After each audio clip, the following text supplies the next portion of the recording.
Hello and welcome to High Performance Imports V6 commentary.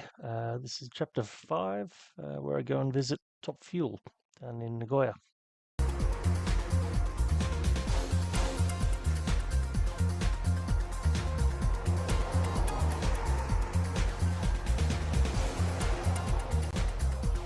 Top Fuel is one of the largest workshops in Japan. They're located about an hour from the Suzuka GP circuit in the Mie prefecture. Don't take the name literally, because all of the drag cars they build are based on street cars. They produce a lot of their own parts, including exhaust systems and the power chamber inlet systems for naturally aspirated cars.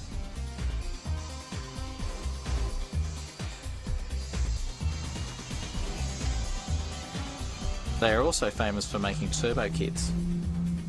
A huge variety of turbos are on display in the showroom.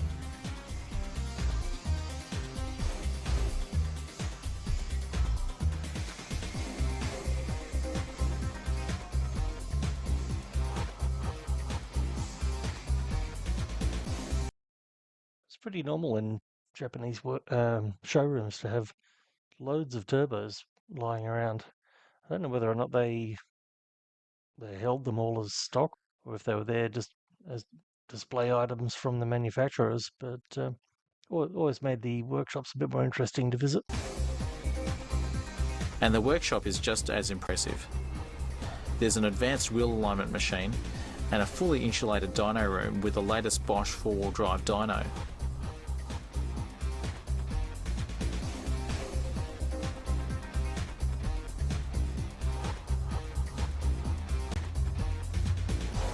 Yeah, Bosch was a popular brand in Japan for dynos. They also quite often had dyno jet from America. As a result, when you see dyno graphs, they're usually showing power at the flywheel, which is worked out by the dyno, rather than the actual power at the wheels that workshops in Australia normally talk about. Their current project is a JZA-80 Supra being built for street drag racing. That is, racing at a drag strip with street legal tyres. They have already built a Supra that runs 10s, but this one is expected to run 9s. It makes well over 1,000 horsepower, whereas the last car produced around 850. As you would expect, it has a big inlet plenum and a huge T88H 34D turbo.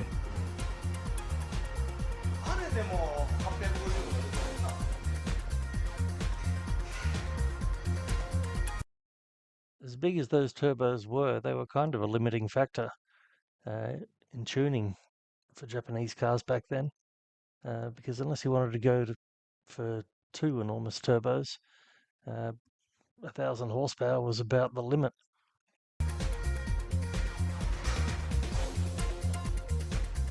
The interior is still in the process of being stripped, but big Brembo brakes have already been fitted.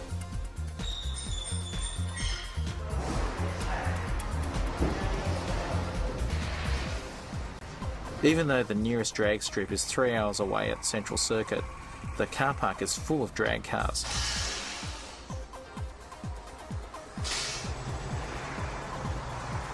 Last time we visited Central Circuit, we saw one of their customers running a street drag 180SX. With a T88 turbo, it makes huge horsepower, but has trouble getting off the line.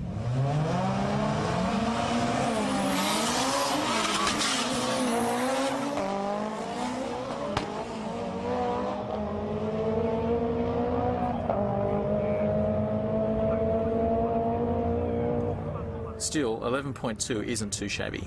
It was handy when I came to do workshop videos like this that I had lots of footage from Central Circuit and other places that I could add in. Otherwise, it tends to be a bit dry. The company president, Yasuji Hirano, also has a pair of fully rebuilt 240Zs, imported from America. That was the thing that was happening at the time. They were doing ground-up restoration on early 240Zs in the US and then selling them essentially as a new car. And quite a lot of them, even though they're left-hand drive, actually wound up in Japan. トップフュールのイメージは、ちょっとホンダチューナーの方でしょ、はい。トフィールのオリジナルパーツも、はい、ホンダの方が多いでしょ。はいはいはいはい。なぜですか？別にいろんな車種全部やってますけども、たまたまお客さんで、ホンダの車にターボつけたいねっていうお客さんが見えて、それでその時どこもまだターボキットっていうのがなかった時ですけどね。でじゃあターボなんとかつけようかっていうことでターボをつけて、そうすると割と意外にうまくいったんですよ、それが。で、これ結構面白いねっていうことで、今までその FF でそんなことやってるところってほとんどなかったし、じゃあこれ面白そうやねって言ってやりだしたのがきっかけで、別にその商売の戦略的に計画があってとかそういう難しいことじゃなくって、たまたまお客さんがホンダ車でターボつけたいんだけど、じゃあやってみようか、じゃあ結果 OK で、これ面白いじゃんって言って、じゃあこれもうちょっとやってみようか、それからどんどんこう膨らんでいったっていう感じですね。はい。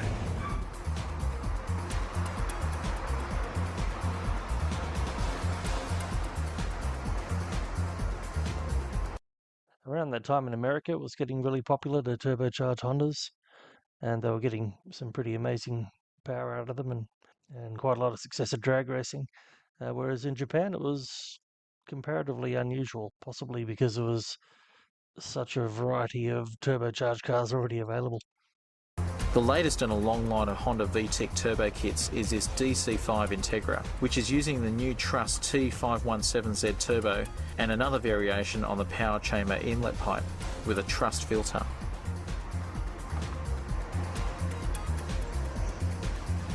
今はね、やっぱりサーキットの分は EK9 のシビック、これもターボです。はい。それはつくばで走ってます。59秒3。今コースレコードなんで FF のしばらく59秒3をクリアする FF っていうのはなかなか作りにくいと思うんで、しばらくは1位の座を守れると思うんですけどね。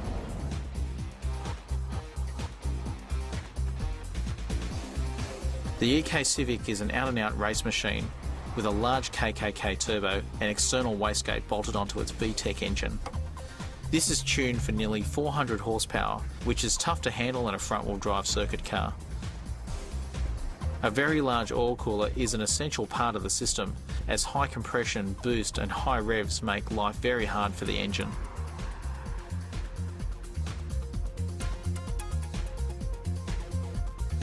The inside is completely gutted, with hundreds of extra spot welds and a complex roll cage improving chassis rigidity. I think this is about when the idea of adding loads of extra spot welds to a chassis to increase rigidity got started. At the time, some people who didn't have a spot welder would try to do it with rivets, which is completely pointless. These days, a serious race car is going to have such a complicated roll cage that mucking around trying to increase the strength of the original chassis is not really worth the effort. GTR-style Brembo brakes also hide behind the lightweight Advan RG rims. Any car that can brake 1 minute at Tsukuba is worthy of respect. It's interesting, it's actually got smaller wheels on the back. I imagine that's purely for weight saving because the rear wheels don't do a lot of the work in a front drive race car, so you might as well have a lighter wheel and a lighter tyre. Top Fuel のオリジナルパーツは、はい、0線という。はい、0線。はい。それは0線の意味は何ですか？割と気楽につけたんですけど、一番最初は。私が思ってるの、04は好きですけども、ストリートで一番速い車はやっぱり01000メーターが一番速くなければ、04だけでもやっぱり400メートルっていうとね、ちょっと車の性能を 100% 発揮できない部分があるんで、1000メーターっていうとその車の最高速もほとんど出ちゃうと思うんで、一番やっぱり車として性能をアピールできるのは01000メーター、それが一番車の性能をアピールできるんじゃないかなっていうのと、日本の第二次世界大戦の0戦という飛行機の運動性能の良さっていうのもちょっとこう2つ引っ掛けたような感じで、あとロゴ語呂合わせって分かりますか？語呂合わせが良かってゼロ戦っていう名前に。 I'm not going to comment on that. Probably the most famous Top Fuel project ever is this late model Honda CRX, which was the star of the Tokyo Auto Salon a couple of years back. Instead of front wheel drive, the engine has been moved behind the seats to create a mid-engine rear drive layout. On top of this, it's turbocharged with a water-to-air intercooler system. Underneath, you can see the new chassis rails needed to mount the engine in the back, along with the twin exhaust system and unique oil cooler location.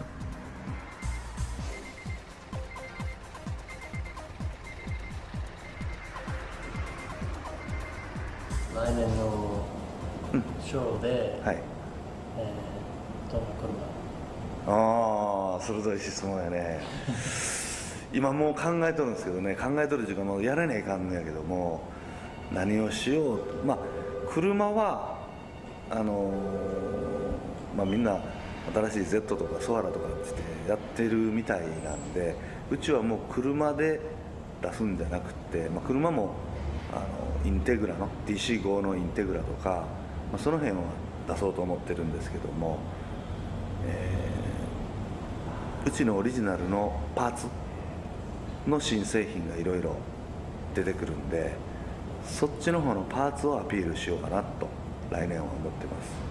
Yeah, that CRX or Del Sol, if you're in America, was a pretty cool car. There weren't many demo cars like that. Anyway, that's the end of part 5. Thanks for watching. I'll be coming back soon with part 6. Please like and subscribe. Cheers.